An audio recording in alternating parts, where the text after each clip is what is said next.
Yeah. How many good shots did you get? Yeah, just had like a little bit later. Okay. How do you feel about this man dying? I never expected it to go as far as it went. It's my fault. We didn't have nothing to do with that.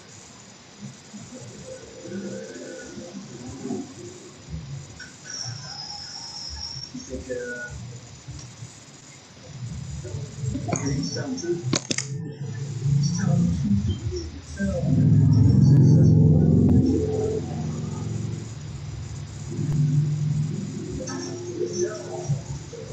Damn. Quanta just said he had an emergency. Nothing too much to Marcus right now, but I'm still going to give Marcus one more opportunity to explain all that what happened. So you need to let her. You know,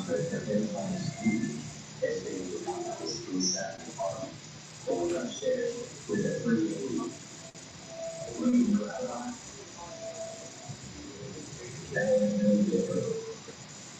she didn't say I'm not involved in your investigation as well. And I don't believe you, but I'm going to end up moving forward with her.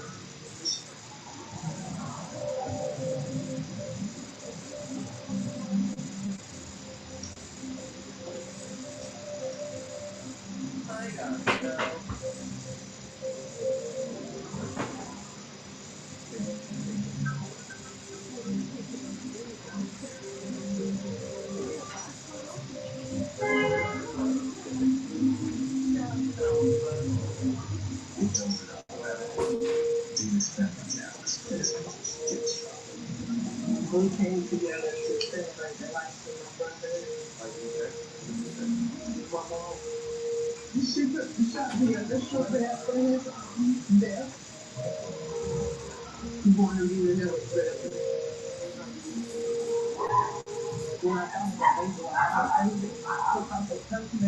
Sitting here finishing this episode of the first 48. I watch that shit all the time.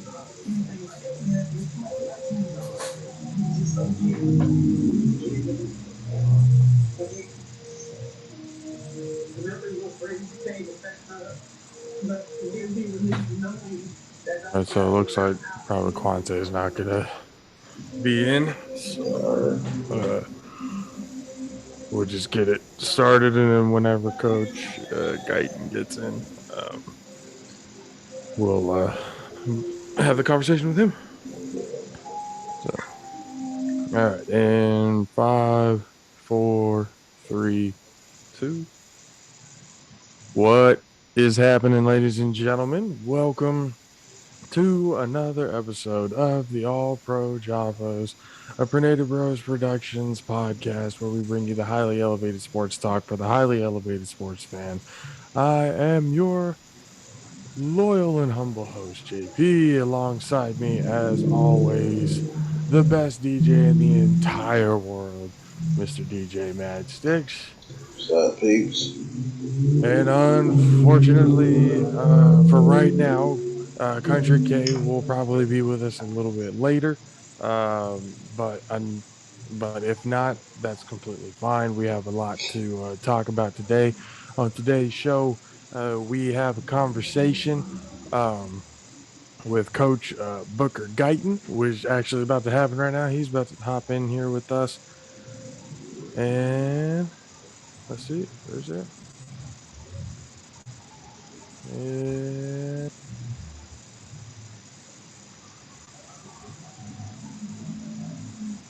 he's connecting in here right now. There's the audio. Hello, Coach. Can you hear us? Yeah. How's it going, ladies and gentlemen of the JAFFO Army? Please welcome to the show the head coach for Edison High School in Stockton, and he was also the head coach of the Valley squad for the Bay Area Cali Classic. Please welcome to the show, Coach Booker Guyton. What's up, Coach? How you doing? Thank you for your What's going on? time. How you doing? Not bad. Doing great. Not bad. So, again, welcome to the show. Thank you for joining us. We've been talking a lot since the Bay Area Cali Classic, um, pretty much on how influential we feel that game is about to be in a lot of young kids' lives. We've gotten a chance to talk to a few of them too. Right. But the main question that I really had was in that short span of time, because that was one of the most competitive all-star games I think us here have ever witnessed. Most all-star games at any level, it's kind of, the play calls are a little half-assed and stuff because it's an all-star game. You don't want the kids to get hurt, everything else like that. But this game just had a different competitive feel to it, and it definitely felt like both teams were it almost felt like all of them had been playing with each other the entire time for the entire season. How, in that short span of time of practices, were you able to get those kids to come together as if they've been playing the whole season together? Well, I know on the Valley side, it's a lot of these kids. They grow up playing AAU. They do the 7-on-7s, so they know a lot of each other. They would see each other, through those various events. So when we selected guys that one we knew of or heard about or read through, week to week, in games. And as we started to formulate the team, where we knew where it was going to be special was when a lot of these guys knew each other. They were like, "Oh, I Mm, played with him here, or I wrestled against this cat," or So that's helped us on the familiar side. The other thing too is when my hat goes off to their coaching staff. This is my second time doing the game. This is Coach Minor's first, but he did something that was unique.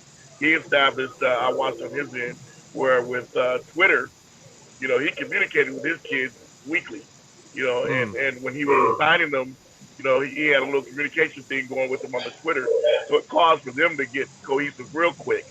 And I had to step my game up I know on the Valley side because I was witness to what he was doing. Uh, so, I mean, as a coach on the sideline for that game, what was the feeling like with the coaches and the players? What was the whole thing? I mean, because that's the first All Star game I've ever seen go to overtime. So Right. Yeah. what was it Well, like on the sideline for you guys? Well, on our sideline, it was just very competitive. Our kids wanted to represent the Valley. They wanted to let the Bay know that we could play football in the Valley too. We're not all farm boys and milky cows and that kind of stuff. So the Valley side was even with the coaches. Hey, we need to uphold our record. We're 1-0. We want to remain undefeated, and Mm-hmm. we got to step our game up. So they matched us. They came out with the same intensity we had, unlike the first time we were around. And I credit that to their coaching staff. I credit that to the way those coaches got them prepared and ready to play. Yeah, I was going to say that I do remember. I think the last score was 41-20 something at that point, or after the first game. But then this one, the competitiveness between all of the kids, and then again the Valley. I mean, I don't know exactly how the Valley is overlooked when it comes to evaluating talent or whatever it is that's when it comes to the high school game. So but it does look like it does take on with the Bay versus the Valley. It does take on that sense of, where you're from. Okay, we're us. All the kids from the Bay, they get all these looks, they get all this and that, and then it kind of the Valley kids kind of look at it going, "We're not getting overlooked here. We're going to be the ones to Well, actually step up you and get got to the look at job." it too. Most people consider the Valley Sacramento. So Mm, Sacramento is the hype. They get all the hype. They get all the love. Even when it comes to media, the Sacramento papers don't write anything about the Valley. They don't write anything about what we do because they feel championships and section champions run through Sacramento. mm, So we're second fiddle to them. Then we're second fiddle to the Bay Area because Bay Area is the high profile schools in the Bay Area. The kids are always being, scholarshiped out and that kind of stuff. And there's no knock to that. It's just we're trying to find our niche. And mm. I grew up in the Valley. I played at Edison High School, graduated in '83, and football has not always been the forefront of what people thought about in Stockton or in Manteca or in Tracy. even though we've had very dominant teams. Tracy High School, to me, was the first De La Salle because they had a long winning streak going for a long time with a great coach by the name of Wayne Snyder, who was a legend in Tracy, but he's only known in our area. And that to me is just it's crazy because he's turned down a lot of great players. He's got players that have played in the NFL. He's got players that have coached college. I played for the legendary Coach Washington, who's second in the state of California with the most kids in the NFL, from our high school. So, those type of things, go unheard of because, again, they overlook us and they think Sacramento is the pinnacle. Especially now with the emergence of Folsom and how they've dominated in the last decade. And then you got, Grant, who dominated the late 80s, early 90s. So it's like, hey, no one else plays football. Then you go back to the 70s where Rancho Cordova dominated. So we never got any of the love. I mean, Matchsticks, I know, has some history with Edison High School. And Matt, what was that story you kept telling about every time you went to go visit Edison? So I played football back in like 92, 93 for Valley High School. Okay. And we would always the first year we ended up playing Edison, and then after the game we ended up beating them 56-0. And I remember them coming trying to fight us on the bus out there. And then after that it got so bad that they would we wouldn't even play them no more. They just took it off the schedule because it was just every year we would just go out there and Now who did you play for? Clarence Mahoney, or did you play for Grayville? I played for it was Hoskins. Oh, you were at Valley. Yeah, I was at Valley. Yeah. Dave Hoskins. Yep. Yeah. So Abe Snowball, I went to school with him. Oh, okay. So you were on that great Valley team they had. With the big receiver and then Jeremiah Farms and all those guys. Jeremiah Farms, Ray Caruth. Yeah, we played with him. Okay. That's typical. That's something that, when I got the job, this is actually my third stint at Edison High School, and I was there in 2000 as the head coach. But in 95, I was hired as an assistant coach there. And from 95 on, we got the job. We wanted to change that narrative because, it's a school that's in a bad part of the town. And when I say bad part, because I grew up in that area, it's not bad part as such as, but, there's a high crime. There's a lot of killing, there's a lot of stealing going on. And so the school sits right smack dead in the middle of it. And so we get the negative connotation of the South Side. And so they, before I was there was just some coaches there that just didn't really care about the neighborhood, didn't really care about the community. They just showed up and collected a check and went back to their communities. Well, in the process, the school just ran amok. And so, Valley High School would come. I was even a part of the staff when Burbank came down. And the same thing happened when we played Burbank. Blitzer and Brawl, we tried to change that narrative. And when I got the head job in 2000, that was my main mission, was to, hey, no longer we're going to be thought of as a school who's the ghetto school. And you may win the game, but you're going to have the fight at the end of the game. That was their motto before I got there. Yeah. You're going to roll us up by 50, but we're going to roll you up in that parking lot. And they'd be waiting too. Oh, yeah. That was the big thing with us was, our crosstown rival, what really wasn't a crosstown rival. They were in Tracy. We were in Stockton. Tracy, we'd go play Tracy High School, man. And Tracy High School, the little kids be outside throwing rocks at our bus when we leave. So we said, okay, well, we'll wait till they come to Stockton. And we came to Stockton, brother, and they thought they was in a war zone, because we wouldn't let the bus. We started pushing the bus, had it rocking. The police had to come give them a police escort out of there. Oh, dang. So it was, so they just carried on that torch. And that's something that I pat my coaching staff on the back because we changed that narrative and got the school rolling where it's supposed to be going now. Nice. Incredible. I mean, that's always good to hear, when you have a school or whatever that just happens to be going through it.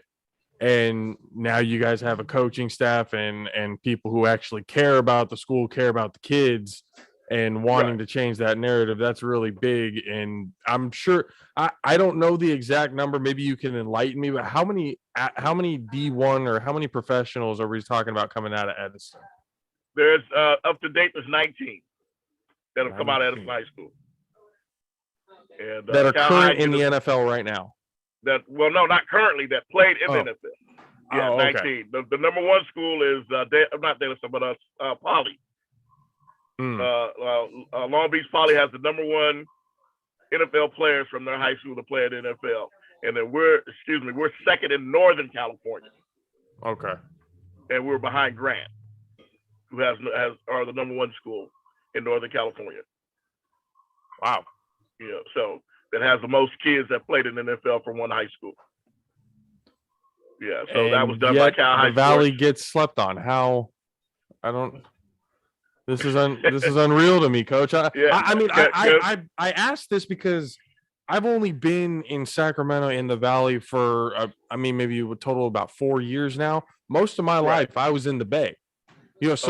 Me getting to know more and more about what goes on around here, it just the more I heard about Folsom, the more I've been hearing about Edison, the more I've been hearing about Inderkum High School and all these other places around here that I'm just kind of like, okay, like how have I not heard of these and then with the All-Star game making it a lot easier to be able to see that talent. That's pretty great. And you look at we have in the Valley, we have Central Catholic, 4-time state champs. That's right here in the Valley. Then you've got Manteca High School, who's won 3 section shot titles in the last 5 years. Oakdale High School, who's perennial bit of power in the Valley, but they are slept on when it comes to recruiting. They're slept on when it comes to people knowing who they are and what they're all about in the state of California. You got Escalon High School, who's right here in the Valley. These are the kids we pulled from that we said, hey, these kids play football. And so I could have easily said, I'm going to go after the Lincolns, the St. Mary's, and the local Stockton team and just build my team that way. But I know that these other hidden gems are out there, and, it's just getting their coaches to buy into what we're doing and send their kids and recommend their kids. And I can tell you this, we had a better turnout this year than I had my first year. My first year, it was dominating the Edison football team because nobody wanted to send their kids. Now they see that it's a full-fledged all-star game, that it's legit. The kids who played it and went back telling their high schools it was an awesome experience. So now the coaches are getting involved and they're sending their kids our way. We had Kimball High School, the number 2 rated quarterback in the state of California was on our team, little old Dickey kid, but he threw for a gazillion yards at Kimball. But had he not had that opportunity and that experience of playing that game, you would have never heard of him. You would have never knew about him. And why do you think that is? Why do you think that the Valley gets again, like you said? Because I was trying to figure that out too with your quarterback going. I was like, if this kid is, their word flowing around. I didn't know 4 or 5 or something like number 2 in California, number 2 in the nation, something like that. Yes. That we were hearing. Like how is this? Like, why do you think that is? Why do you think the Valley gets slept on as much as it does? Again, it's the media aspect of it. Thank God for Cal High Sports. The Valley would never be heard of if it wasn't for them. But you got these media sources that flock to Sacramento. That is our state capital. That is where all the big high schools are. The 2,000 and 3,000, 4,000 students high schools are there. So it's an easy attraction. I get it. I'm not stupid. I'm not dumb.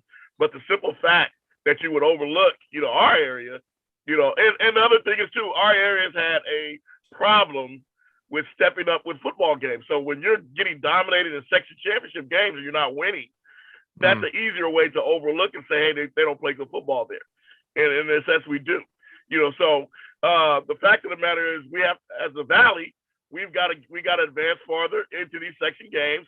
We have to advance farther into these regional games, and then we got to get, our last state champion, our representative from the Valley was St. Mary's High School. That was almost 10, 15 years ago. So those things have to change too. They have to change those narratives for us to start getting the recognition that we need. So it's just a matter of getting either media coverage, or is it just? I mean, how would you? The media coverage comes when you win. Everybody knows success breeds, coverage. So when you're having success, the media coverage is going to come, and that's what I'm saying. We've got it. It's like 2 years in a row we've been in the second round of the playoffs First year we lost. My first time in the second round was against Folsom. We lost by 3 points. That last year we lost by 6 points to St. Mary's. So we're getting there. We're knocking on the door, and so people are starting to resonate about who Edison High School is. I got a DN that's signed with SC this year. Got a linebacker that's going to Sac State.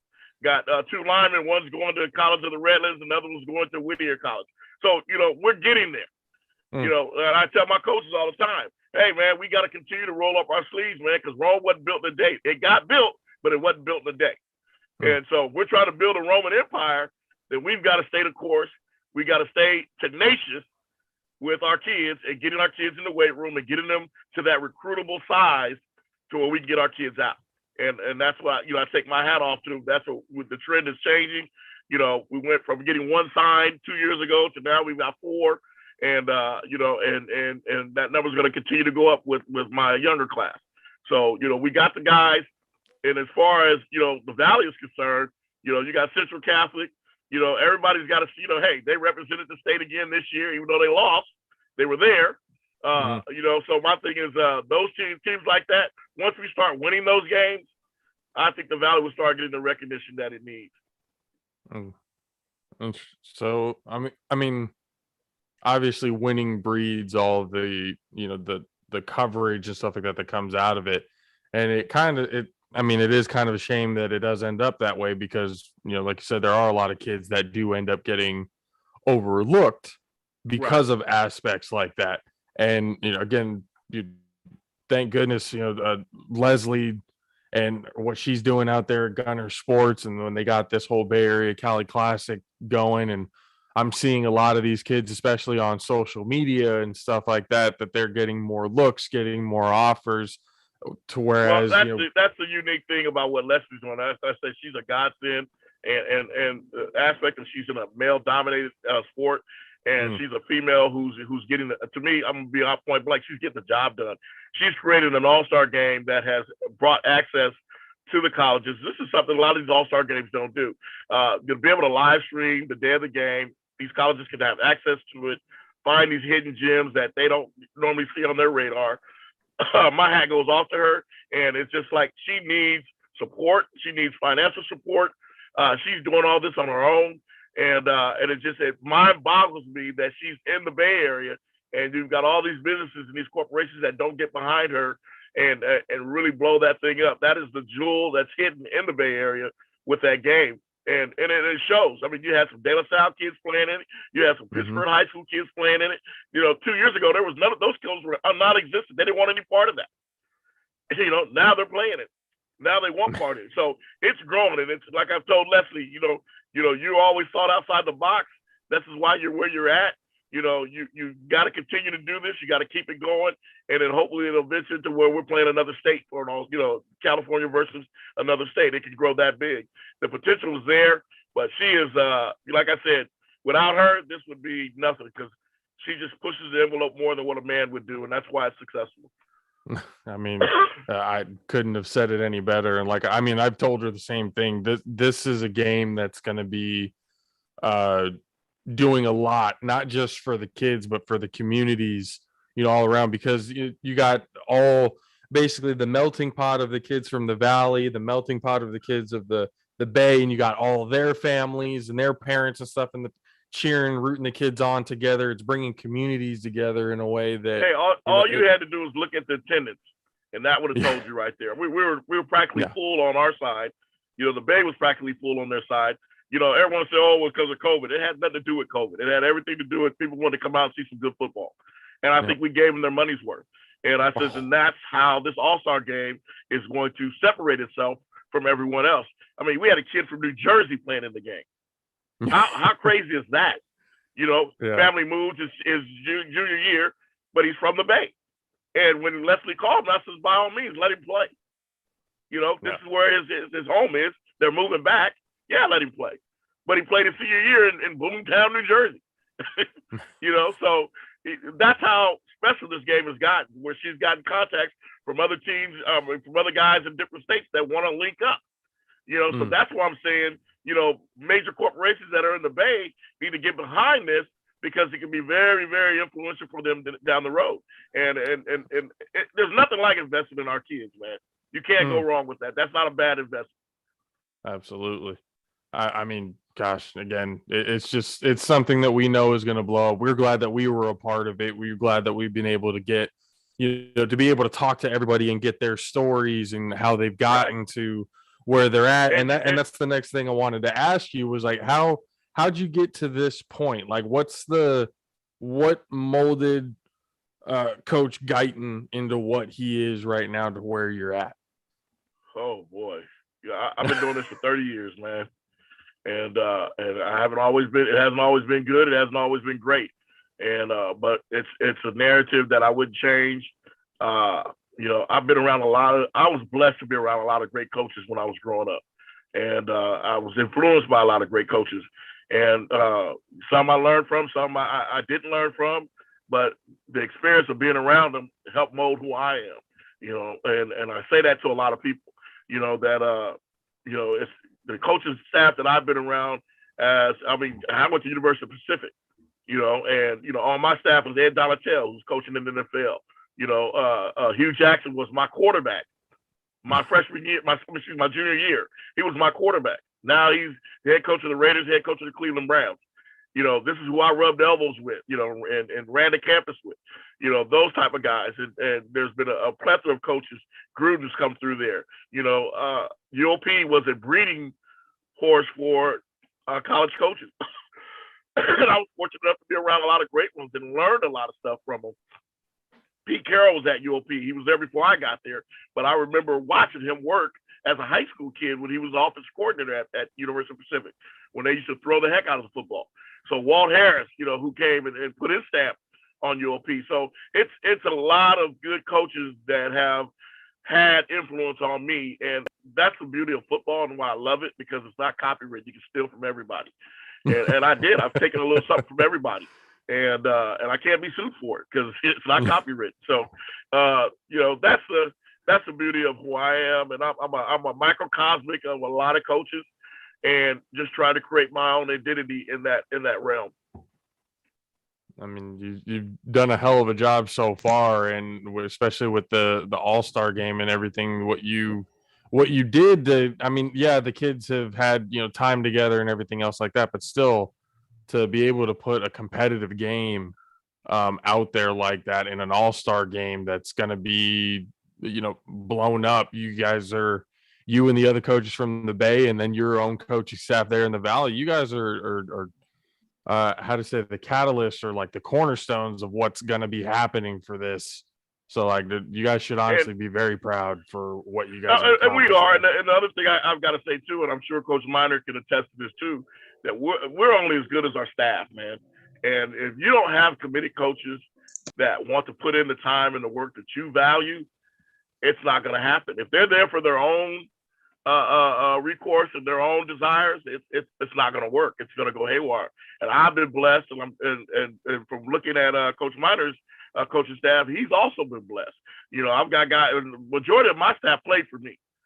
So, the Lavelle Hawkins, who, a 7-8 year vet in the NFL, he played for me. Tim Brown, who's a CIF career man, he played CFL, Canadian Football League. He played running back and punt returner there, won 2 Grey Cups there. So he played for me. Those guys know what I want. They know what I'm trying to see. Orlando Evans, who quarterback at Maryland, graduated, got his degree from there. So these guys, Abe Snowbar, who me and Abe been coaching for 15 years. I met Abe in Sacramento in a semi-pro league, but Abe played at Sac State, came from Valley, Sacramento homegrown kid, played and coached in the same dynamics of what we're dealing with at Edison. So he's an easy grab for me to bring back, to Edison. Anthony Baker, these guys all understand what I'm looking for and what I want, and they go out on the field, and without having to look over their shoulder, I can trust them to do and get everything done. So when you have that kind of coaching staff, it makes these type of games so much easier, because they know exactly what we want. We go right to work and we get it done. And I think that's what helped both sides when it got down to prepare for this game. He had his staff that's been with him. And, I was looking at some of this video of his coaching staff, and they're the same type of guys in the same mold. Magic, did you have one more thing? Or What year did you go to UOP? I was at UOP 86, 87, and 88. Okay, I had an uncle that graduated from there, but he graduated in '83. So Who was yeah, that? his name was Rodney Currington. Yeah, he Okay, graduated yeah. in '93 or in '83. Yeah, 83, from huh? UOP. Okay, Yeah. yeah. I was a senior in high school when he was there, but I know a lot of Okay. the guys on that team. Yeah. unbelievable. So one thing that at least myself and Matt Six and Country Cray, who just unfortunately hasn't been able to be on with us, what we've been seeing in the NFL right now.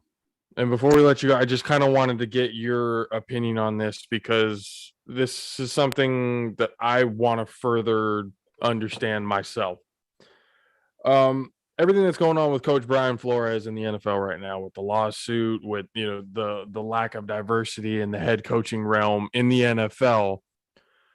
When I look at high school and college, obviously because of the sheer number of colleges and high schools there are, you have a good amount of black head coaches, yourself being included. But in your opinion, when it comes to the NFL level, is there anything that you think they should probably start implementing? What do you think about the Rooney Rule? Like, was there something that could be Well, changed, especially the NFL well, level, for more? there's definitely a change that needs to happen. I mean, Ray Charles can see that, and he's blind. So there's definitely needs to be a change. It's my old adage and I'm not saying just because you're black and the majority of the players are black, there needs to be a black head coach. But come on, man, we've got enough black coaches that are experienced enough and that are capable enough of getting the job done in the National Football League. So the Rooney Rule, I thought it was a great idea when they came out, but it's worthless because none of the teams follow it. They don't follow it. They're gonna hire who they want to hire anyway.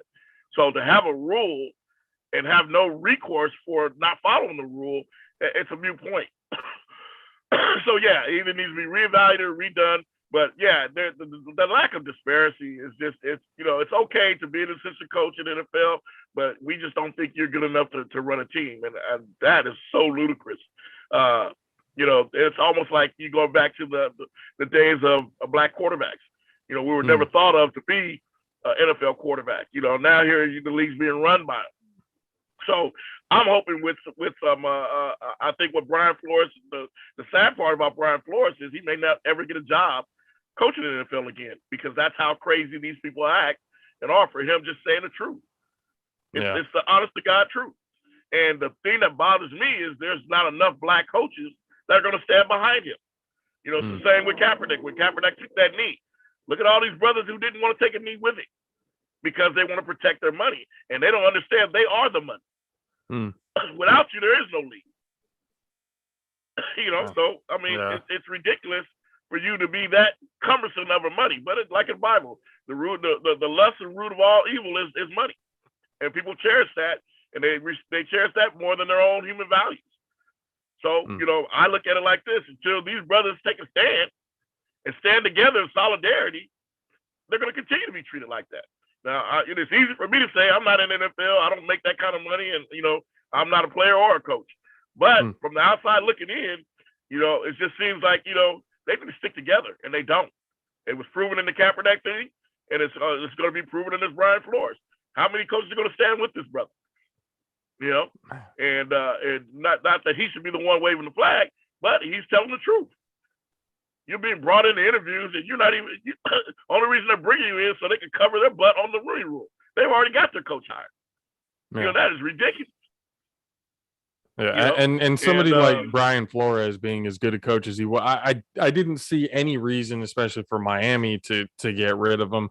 But you look at coaches before, like the Tony Dungy's of the world, the Lovie Smiths of the world, just you see all of these coaches, and for that to still be a mindset that there's an inability to be able to lead a team, that doesn't make any sense to me. So it does.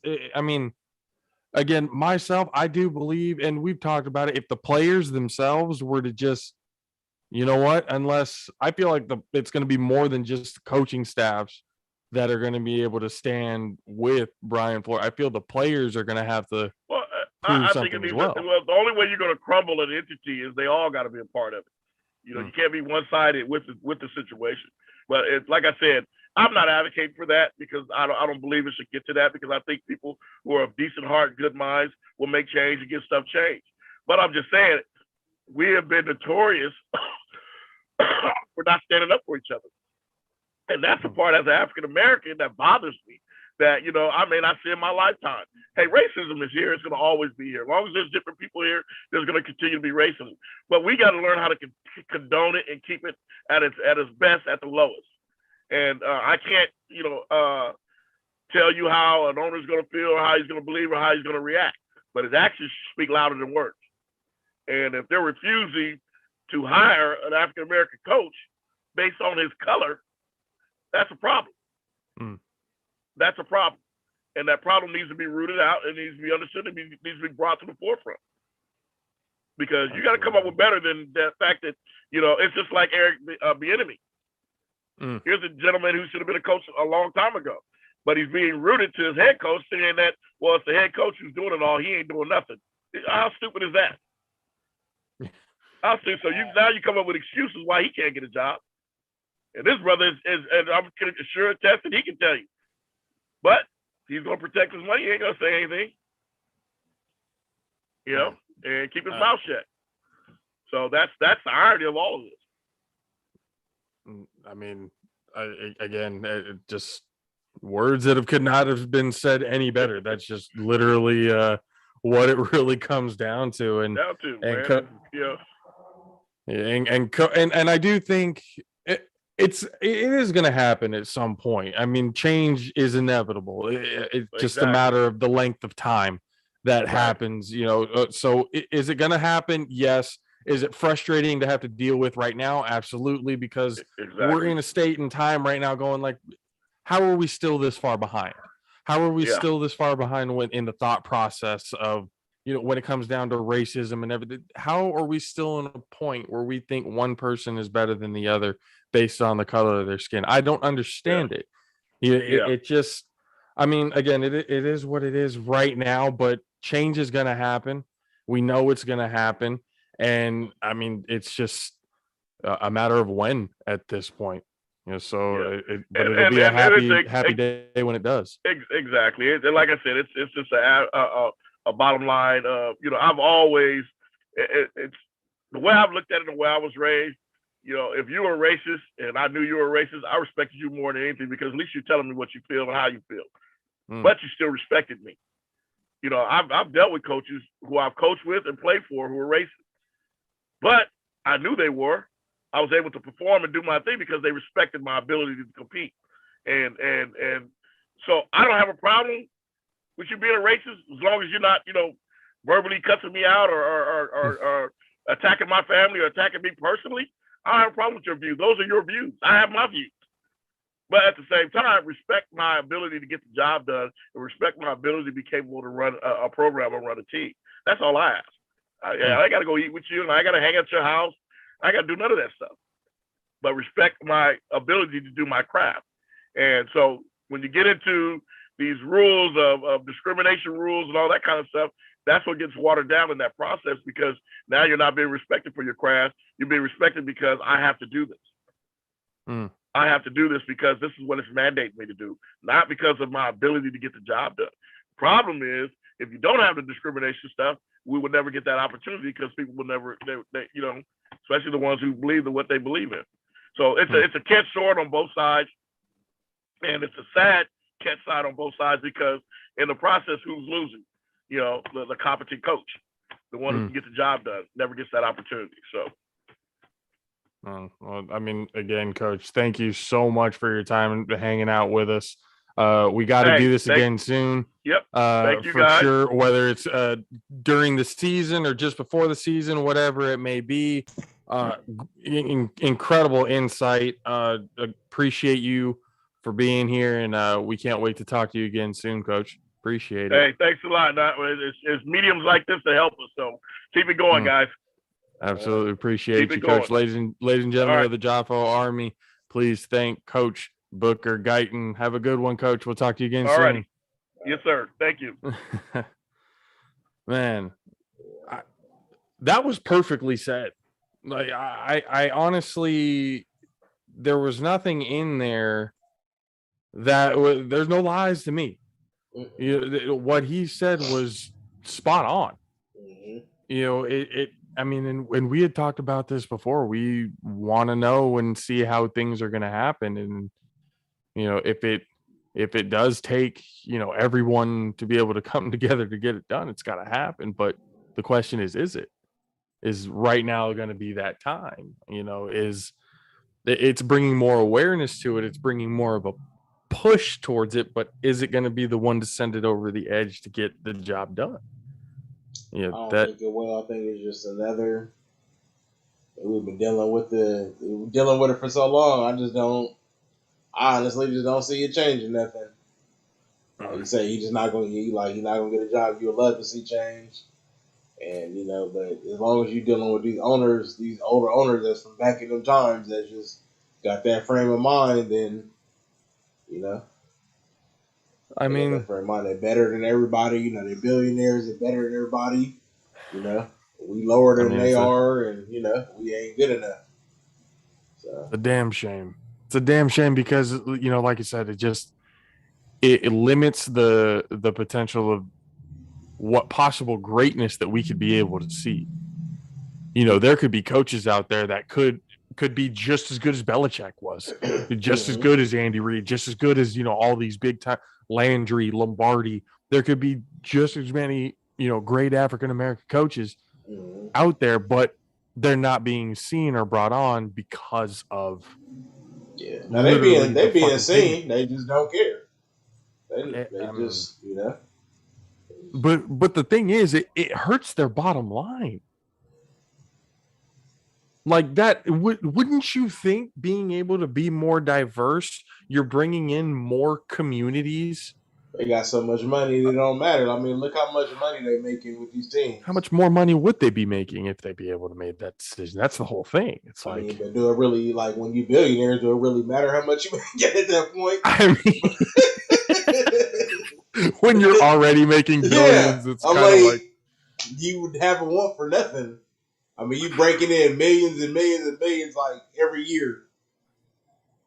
I mean, I just think it's something that they should definitely be looking into because, again, with all of these, with the things that are coming out about injuries and CTEs, the age of kids that are starting to play tackle football is getting higher and higher and higher. Like you're not seeing a whole lot of 6-7-year-olds, really anymore. Those types of, you're usually seeing it from 9 to 10 on up. Yeah. So they're going to, and the amount of kids that are going to be actually even playing the sport to begin with, whether it's their parents don't want them in it because of the concussions or whatever it may be, that's going to limit your bottom line as well, somewhere down in the future. So being able to kind of get, especially the alley of being able to show kids, hey, you don't need to play the game. You could be a coach too. Yeah. You could be, you don't have to be the superstar talent Hall of Fame player. You could be a Hall of Fame coach as well. Yeah, parents don't push them to be a coach though. That is all. I mean, they always it's a mindset that's definitely got to be, nobody, kind of cushioned goes into playing. I don't think anybody goes into football to be like, oh, I want to be a coach. I think they go in and be, they want to be that top star. So they don't even think about coaching until, they're like getting hurt and, not really doing nothing. And it's like, hey, but they still want to be involved in the game. So then they go to coaching. But yeah, going into it, nobody, at least I didn't go to play football. I mean, that's kind of the thing with coaching is especially in football, and I think it's especially for football because when you're a coach, your players will have way more respect for you if they know you've played the game, if they know you've had they're doing exactly what you were doing.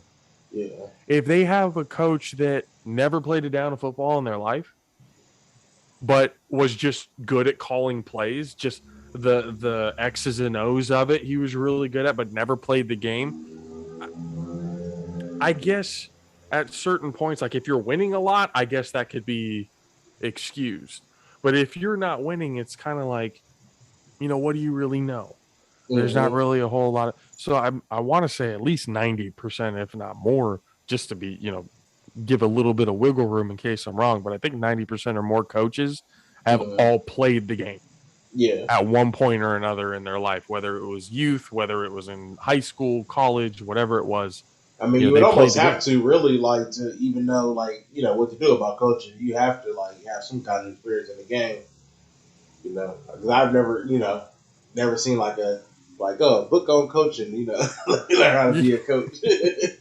Coaching 101. That's what you need to buy. Yeah. Just you gotta have some kind of knowledge of the X's and O's. But it's also good to have the experience because as a coach, you don't want to overdo it with your players and stuff sometimes too. If you don't have the experience, you don't know what certain limits of what you can and can't do.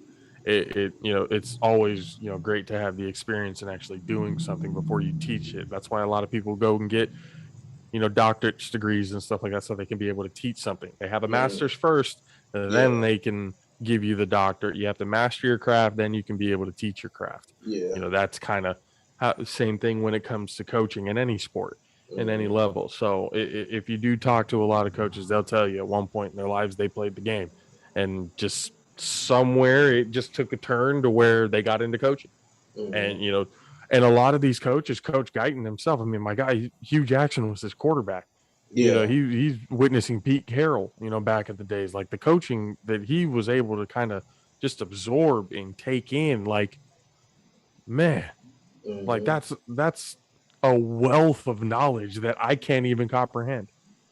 It's just something that, I think a lot of people need to really understand that, especially when it comes to like the NFL, because I'm seeing a lot of this shit on Twitter. Just, why is it always got to be about race? Maybe he wasn't just qualified or this, and that. And it's like it's really bullshit. That's the same old tired ass narrative. That's all they ever fucking say. I'm like so tired of hearing that. Like, man, there's plenty qualified people. Y'all just don't think they qualified. That's your opinion.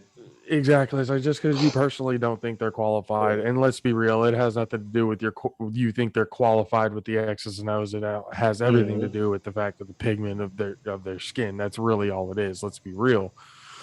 But because if you don't think, because again, like I mentioned, Lovie Smith and Tony Dungy, two guys that were, some would say pioneers of being head coaches in the NFL.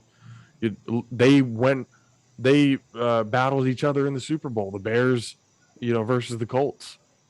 The first time, two head coaches, were black in the Super Bowl at that time.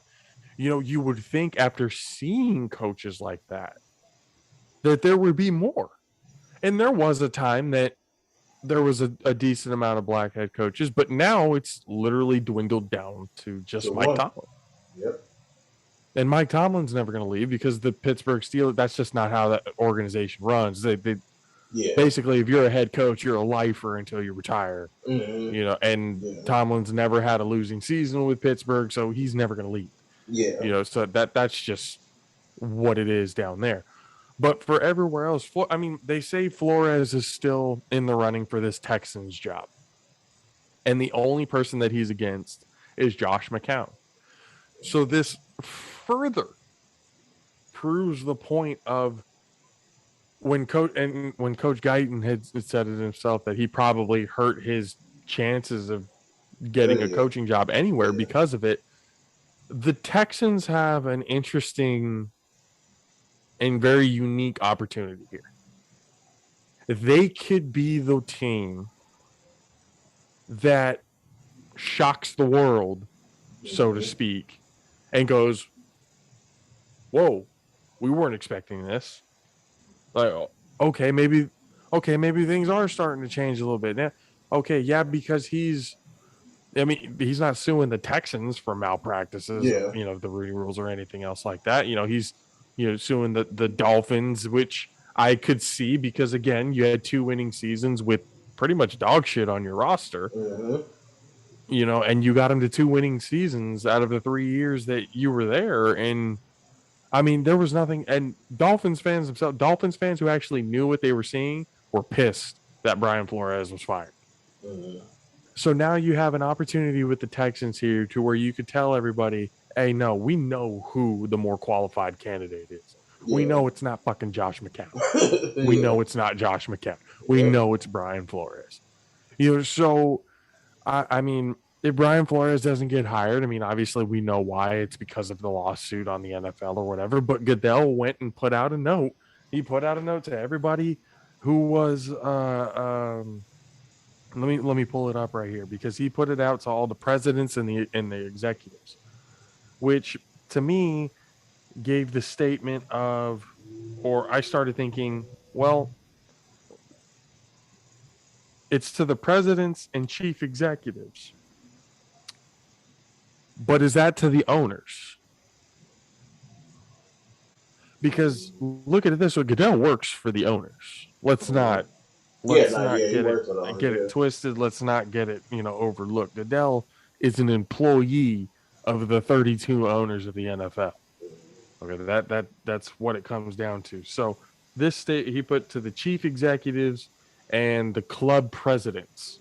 This is from Commissioner Goodell. He said, and this is from Goodell, a little bit lengthy, but bear with me here. He said, I want to address a subject that many of us have discussed together, not only this week, but consistently for many years. Racism and any form of discrimination is contrary to the NFL's values. We have made significant efforts to promote diversity and adopt numerous policies and programs which have produced positive changes in any areas. However, we just acknowledge that, particularly with respect to head coaches, the results have been unacceptable.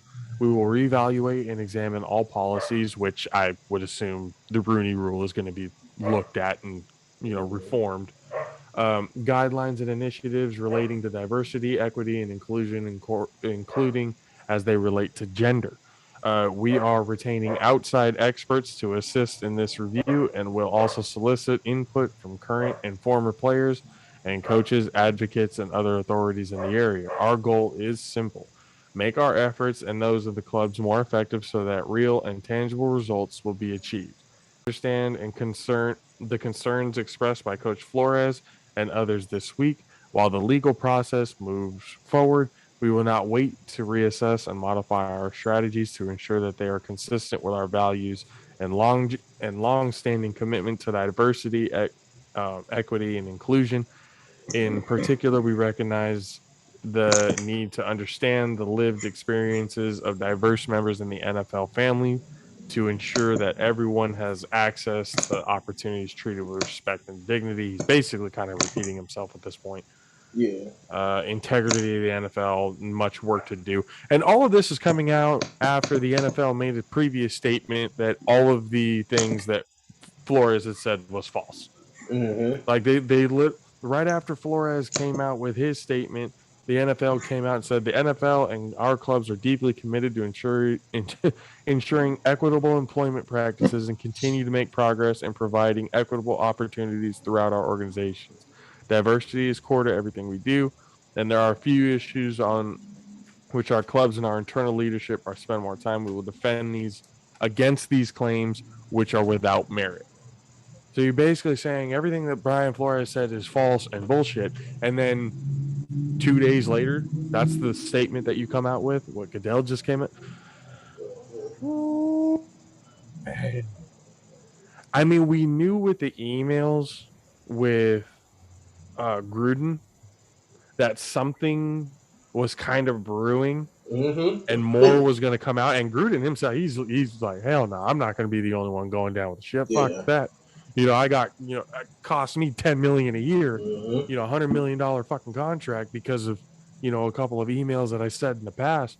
Hell yeah, I'm gonna, everybody's coming down with me. So to, and then now this with Brian Flores. I mean, the people, there were hints that stuff like this was happening, that they were basically interviewing minority coaches just as a something to check off the list of the Rooney Rule so they wouldn't have to worry about it to cover their own ass. Basically, already in mind that they knew who their coach was. I mean, how do you change that rule? How do you make that rule better? I don't know. I don't know how. And even if you do change the rule to quote unquote make it better, these owners are going to find some sort of loophole, or there's going to be some sort of loophole put into it that's going to be able to, prevent them from getting to the point of they need to be more diverse in their hires. So it is something wild. It is something that's going to continue to develop, and we're going to keep talking about it and stuff here on the show. But it's something interesting, and like I said, it's something that I personally want to understand more because again, having friends and everything is not the same as experiencing the life of Black people. I'm not going to sit here and lie like, oh yeah, I know what. No, I know people. I have family. I have friends, but I'm not going to sit here and bullshit like I know the experience. Yeah. Okay, so I want to further understand what the hell is going on so that I can make a more educated decision, on my own thoughts. So that's why I wanted to hear from Coach Guyton, like what he was saying, when he said for everybody to kind of come together, like that's one thing I have not heard from a lot of the other leaders and everything of we have it not being together. And I think about that going like, well, that's not the narrative that's being pushed. Like that's not. I'm like, hold on. There's conflicting. So I'm like, okay, now it makes me think, okay, what's being portrayed, and then like he says with, the Valley getting slept on, media doesn't get to, Stockton, all that kind of stuff. It's sort of the same concept. It's gonna all get swept under the rug. Watch. Eventually, we'll forget about it. Man. Eventually, something else will change. Do you think the Texans would hire Flores just to get that to stop? They could. Just so it could be like, see, it's nothing. It's just Miami made a stupid move. The Texans capitalized on it type of thing. Yeah, we'll forget all about it.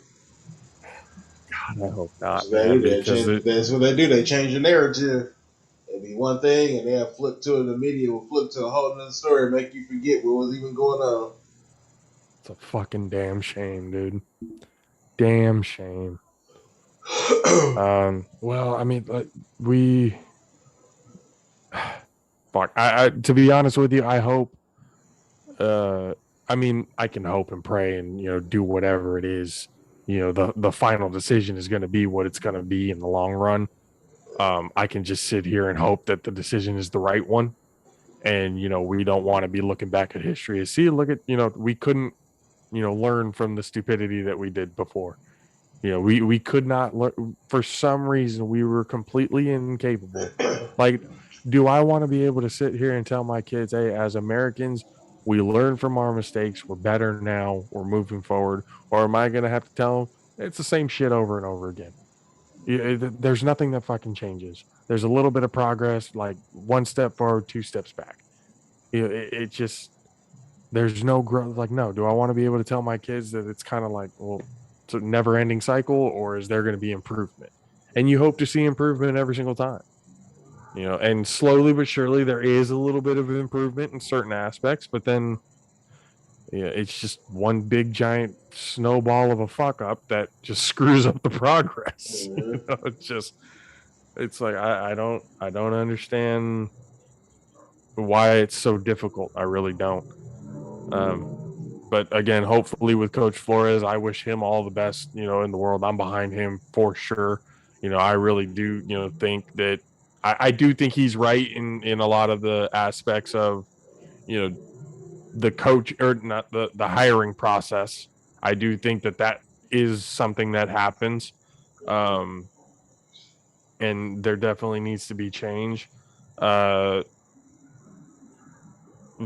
he brought up that owners and stuff like that were basically offering money to tank, like And I've been hearing it a lot. And Coach Flores, being a black coach, knowing the situation that he is and how difficult he is, being an African American head coach to get another job in that position, if he tanks, that's his career. Yeah, it's still like, yeah, it's damned if He's you not do, going to get damned if another you head don't. coaching job. I mean, either way, he ain't got a job right now.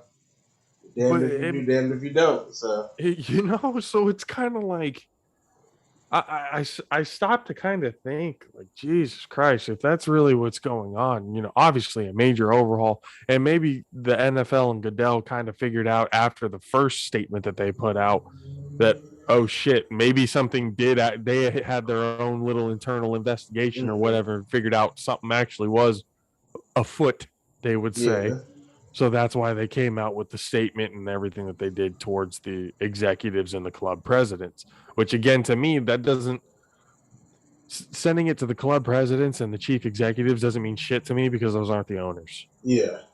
If like all the commissioners and the player, or the commissioner, the players, all the coaches and everything like that were to all look at the owners and say, look, motherfuckers, figure your shit out or there's not going to be a fucking league. Yeah. But is that going to happen? Nope. No. Like you said, they value their money too much.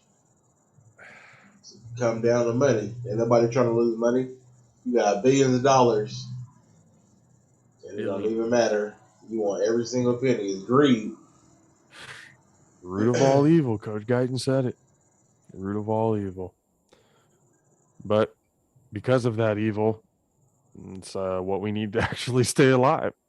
And with staying alive, this episode is brought to you by Raise Energy. You guys already know where to get it. Repsports.com, reppsports.com, and get yourself your Raise Energy. It's the fastest growing energy drink brand on the planet right now. 2021 Clash of the Cans champions. Limited time flavors dropping every single month. They are constantly evolving. So get on that train. Go to repsports.com. Use the promo code ALPHARAISE to get 15% off of your order. Demand more. Join the Raise Rebellion. And again, thank you, Raise, for being here with us since day one.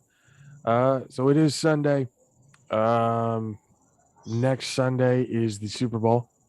Wednesday, I had the pleasure, or not Wednesday, but today, I had the pleasure of talking with a JAFFO family member, Mr. Alan Bell, former guest on this show. Hopefully, be able to get him on Wednesday, just before the Super Bowl, to get all of you bet happy folks out there, you gambling folks out there, your money lines and all that kind of stuff, for the Super Bowl, to see what you can put your money on, be able to cash that stuff out. So hopefully Alan could be able to kind of grace us with his presence a little bit and give us some of the knowledge of the betting lines and everything that are going on for the Super Bowl, which is going to be a big one. This is the first time in a very long time that the Super Bowl has not involved one of the three quarterbacks, Peyton Manning, Ben Roethlisberger, and or Tom Brady. And it's big. Joe Burrow, second year in the NFL. This is something that only Russell Wilson before him has kind of done, or it hasn't been done since Russell Wilson, I should say. But Joe Burrow, just being the ice cold fucking killer that he is at quarterback, I do think that the Bengals, I think, again, all three of us have pretty much come to agreement that the Bengals are the team that we'll be rooting for this year's Super Bowl. And but either way, it's kind of one of those games that, since Brady's not in it, and since like the old heads and stuff like that are basically, it's a fresh two fresh teams. It kind of makes it like and you look at the storylines between both of them, and it's kind of like, you know what, really, it doesn't really matter who wins here as long as it's a good game. If it's a good game, both narratives to either side are going to be incredible anyway.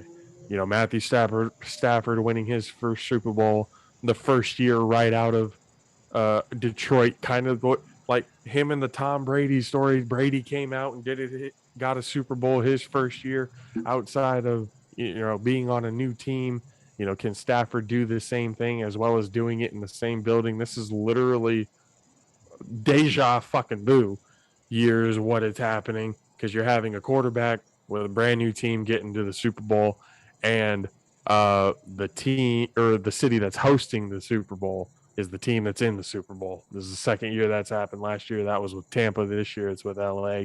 They're in SoFi, and I mean, I don't know how you can't really write this shit, but hey, Joe Burrow, Matthew Stafford, two great stories, and we'll see what ends up happening. We do have some great news. We have paired and teamed up with Mountain Mike's Pizza over here in Citrus Heights, California, to be able to have our watch party for the Super Bowl on Sunday. So if you guys want to enjoy some good food, uh, get to be able to watch the game, be around basically what we call the JAFFO Army or the JAFFO family, by all means, come down, go to the social medias. It's on Twitter, the Jaffos AP, and on IG for Jaffo Sports. You guys will be able to see where the address and everything is at. You guys want to be able to come in, have a good time. We're going to have a pool for the Super Bowl, so $5 a square. And at the end of a certain time, we're going to draw everything up or whatever, and winner takes all, whatever the pot, whatever the money is. The winner at the end of the Super Bowl gets to keep the money in hand, however much it is. So come over, have a good time, eat some good food, enjoy a little bit of Jaffo commentary, and we're gonna have a fun one over there on Sunday. So we'll keep promoting that. And once again, thank you, Mountain Mike's Pizza, for allowing us to be able to host this watch party, be able to film it and all that kind of stuff as well. So it's going to be a good time. So be there on Sunday, everybody. And we can't wait to see you guys. So Wednesday, join us is basically the show before the Super Bowl. Hopefully, once again, Alan Bell will be on us. Magics, say it isn't so, man. What's going on with you? Talk to me.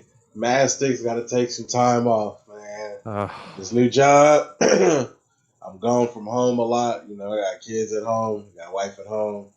I got duties. I'm always between this and DJing and work and everything else I got to do. I got to push, too much on my plate right now, so I got to push something back for a minute. So, so it's not a final goodbye, but it'll just be a minute before I be back on. But hey, when we come back, the studio will be done. It'll give me a chance to get some housework done.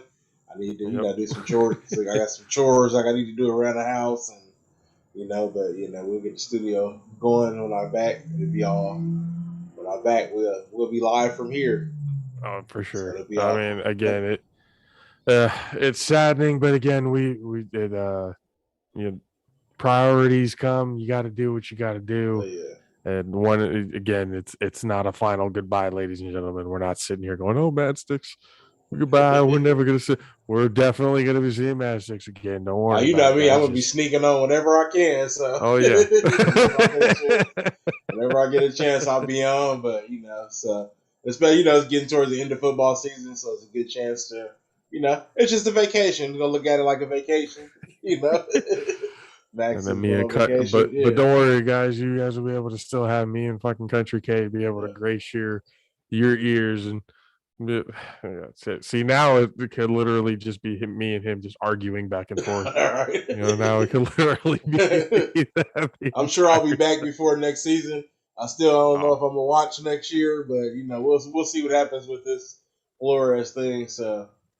We'll see how it goes. I mean, if you do watch again, we're all wearing the Jets jerseys next year. So we're gonna get some Jets gear. Jets, ladies and gentlemen. That's what it's all about next year. Yeah. But again, on Wednesday, we will see you guys again, hopefully with Alan Bell with us. And Super Bowl Sunday, come over here to the Mountain Mikes there in Citrus Heights. Go to the social medias, Jaffo's AP, Jaffo Sports for Instagram. And go to YouTube where you guys are watching us or listening to us right now, and at the Prenator Bros Productions channel. Pretty awesome news. Before we completely take off, I looked at everything on Anchor, where we submit the audio version of the podcast and where it gets distributed onto Apple Podcasts, Spotify, and basically wherever else you can listen to your podcast. I looked at it on today, and at one point we had 12 countries, not including the United States, where we've been listening to today. We can proudly say that we have added the country of Brazil to the JAFFO family. I'm going to learn how to say something in Portuguese, so the next time I come up, or next time we come up on here, next time I can say thank you properly to the people of Brazil, whoever's listening out there. Viewership, I don't know what the hell happened, but hey, it like quadrupled. The numbers went from certain small, like obviously grinding numbers, to okay, it's starting to pick up traction. It's starting to pick up some viewership. So it's really really awesome to see for the JAFFO army. Thank you guys. You guys are growing slowly but surely, and hopefully we'll get to a point where just taking over the world, baby. That's what we're planning on doing here. So thank you guys again for hanging out with us. Thank you, Coach Guyton, for giving us a good amount of time talking talking football, talking about the Bay Area Cali Classic, his time in coaching, and his own views and opinions on what could be happening there in the NFL. But again, for myself, JP, for DJ Mad Six, for Country K, we will see you guys on Wednesday, and we love you guys. See ya. Deuces. Until we meet again, folks. It's not goodbye.